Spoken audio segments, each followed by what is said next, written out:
Jenna Hall, and I am a PhD student at the University of Melbourne. I have submitted my thesis and it's been published.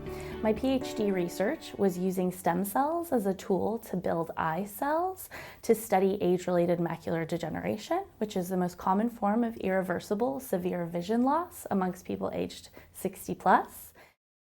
I started at the University of New Mexico, where I got a degree in biochemistry, and from there I moved to New Jersey and taught high school chemistry.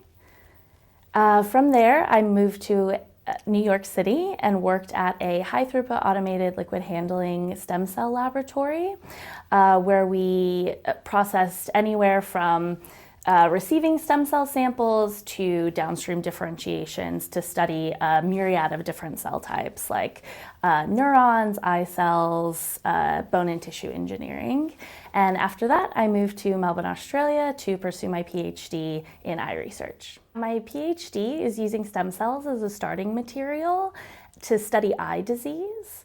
And after I submitted my thesis, I was able to join Biointelect, which is a life sciences consultancy company.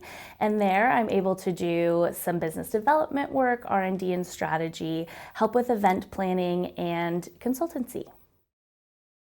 The disease that I'm researching is age-related macular degeneration, and we are studying specifically protein accumulation. So a hallmark of age-related macular degeneration is the accumulation of this protein called drusen, and a specific subphenotype of age-related macular degeneration termed reticular pseudodrusen is where these protein accumulates don't just accumulate on the basal region of the retinal pigment epithelium cells, but they accumulate on the apical region as well. So we took patient samples, skin samples, from people who have regular age-related macular degeneration, reticular pseudodrusen, and age-matched controls, and ran them through a whole host of assays to see if they behaved differently.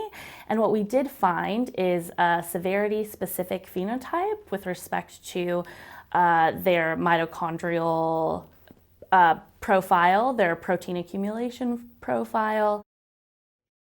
Overall, my passion is to increase the longevity and quality of human life, and vision is a major component of that.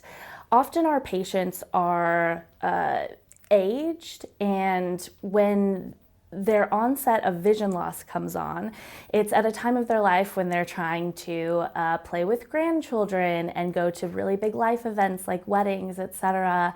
And when you can't see the face of your grandchildren, it has a really high impact on quality of life. People lose the high resolution detailed central vision necessary for reading, driving, and discriminating between faces. And that has a huge impact on quality of life. Moving to Melbourne has been one of the best decisions of my life. I have such a great life outside of the lab. I really found a great group of friends here.